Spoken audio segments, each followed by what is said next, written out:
नमस्कार। आज के इस वीडियो व्याख्यान में हम आर्य समाज आंदोलन एवं महिलाएं का अध्ययन करेंगे। इससे पहले के एक वीडियो व्याख्यान में ब्रह्म समाज आंदोलन ने महिलाओं की स्थिति में सुधार के लिए क्या प्रयास किए वो हमने देखा था। आर्य समाज आंदोलन पूरी तरह से भारतीयता के रंग में रंगा हुआ एक आंदोलन था। इस आंदोलन के प्रणेता स्वामी दयानंद सरस्वती थे। दयानंद सरस्वती पहले आवश्यक है कि हम उनका प्रारंभिक परिचय और उनके विचार जान लें। स्वामी दयानंद सरस्वती का वास्तविक प्रारंभिक नाम मूलशंकर था। उनका जन्म 1824 ईस्वी में गुजरात राज्य में एक ब्राह्मण परिवार में हुआ था। उनके पिता संस्कृत के विद्वान और वेदों के ज्ञाता थे। कई वर्षों तक स्वामी दयानंद इधर उधर भटकने के पश्चात 1860 में मथुरा आए और स्वामी विरजानंद के शिष्य बन गए।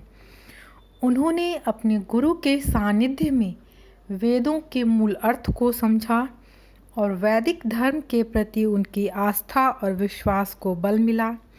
फलतः 1863 ईस्वी में उन्होंने झूठे और पाखंडमय धर्मों का खंडन करने का बीड़ा उठाया। 1875 में उन्होंने मुंबई में आर्य समाज की स्थापना की, जिसका एकमात्र लक्ष्य शुद्ध वैदिक धर्म को स्थापित करना था। वे हिंदू धर्म व ब्रह्म समाज में विद्यमान समस्त सामाजिक कुरीतियों और अंधविश्वासों को दूर करना चाहते थे। इस उद्देश्य से आर्य समाज की शाखाएं भारत में कई स्थानों पर स्थापित की गई, ताकि धर्म व समाज सुधार के दायित्व को भली प्रकार संपन्न किया जा सके।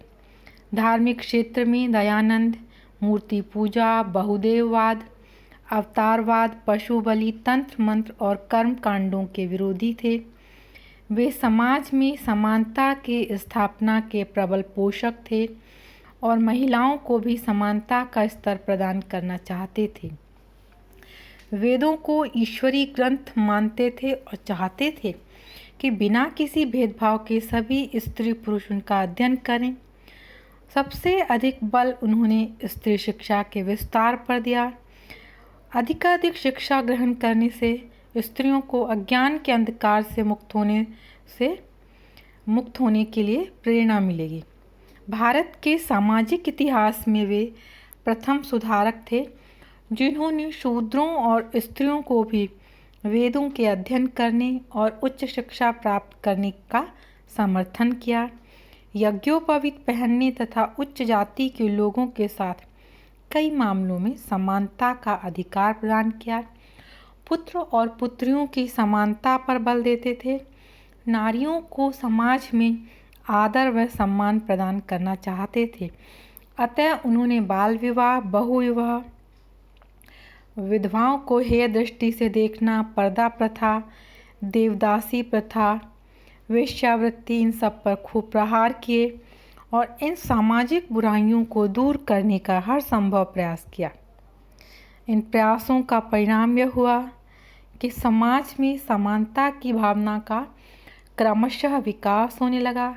स्त्रियों की शिक्षा पर जोर दिया जाने लगा। स्वामी जी के विचारों का स्पष्ट वर्णन हमें उनके द्वारा लिखित ग्रंथ सत्यार्थ प्रकाश में देखने को मिलता है। उनकी शिक्षाओं की मुख्य विशेषता यह थी कि उन्होंने पाश्चात्य दर्शन, शिक्षा और समाज से कुछ भी ग्रहण नहीं किया और वेदों और उपनिषदों के आधार पर ही उन समस्त रीति रिवाजों, परंपराओं और कर्म कांडों का खंडन किया जिनका उल्लेख वेदों में नहीं था। वेदों में स्पष्ट उल्लेख है कि जहाँ नारियों का सम्मान किया जाता है वहाँ देवता का निवास होता है। अतः वे नारियों को समाज में सम्मानित किए जाने के पक्षधर थे। उन्हें उत्पीड़न व दुखों से छुटकारा दिलाना चाहते थे। दयानंद विधवा पुनर्विवाह के समर्थक थे, क्योंकि विधवा महिलाओं की दयनीय स्थिति से वे अवगत थे और नहीं चाहते थे कि मानव समाज में वे इतनी दुखी और उत्पीड़क जिंदगी व्यतीत करें। उनकी मान्यता थी कि विधवाओं को उनके पति की संपत्ति में भी अधिकार दिया जाए। ताकि वे सुखपूर्ण जीवन बिताने में सक्षम हो सकें। उनके प्रयासों के फलस्वरूप विशेषकर पंजाब और उत्तर प्रदेश में विधवा पुनर्विवाह को प्रोत्साहन प्राप्त हुआ और धीरे धीरे उनकी जीवन शैली में सुधार आने लगा। जाति प्रथा उन्मूलन में भी स्वामी जी की भूमिका अविस्मरणीय रही। आर्य समाज के सुधारों में सर्वाधिक महत्वपूर्ण सुधार उसके शिक्षा के क्षेत्र में देखने को मिलते हैं। आर्य समाज ने स्वामी जी के देहांत के पश्चात 1936 के प्रारंभ में देश में दयानंद एंग्लो वैदिक संस्थाओं की स्थापना की गई। स्वामी जी के अनुयायियों ने अंग्रेजी भाषा और ज्ञान को अपनाया ताकि इन विद्यालयों में पढ़कर बालक और बालिकाएं दोनों तरह के ज्ञान प्राप्त कर प्रतिभाशाली बने। आर्य समाज ने भारतीय नारियों को शिक्षा प्राप्त करने की दिशा में गौरवपूर्ण उपलब्धियां प्राप्त की। स्वदेशी की भावना को जागृत करके भारतीय राष्ट्रीयता की भावना के विकास में महत्वपूर्ण योगदान प्रदान किया। वस्तुतः स्वदेश प्रेम की भावना भी आर्य समाज आंदोलन का एक सहज संदेश था। इसके द्वारा आर्य समाज ने नर और नारी की समानता और समता की भी घोषणा की। आर्य समाज के आयोजनों में नर और नारियां समान रूप से भाग लेते थे।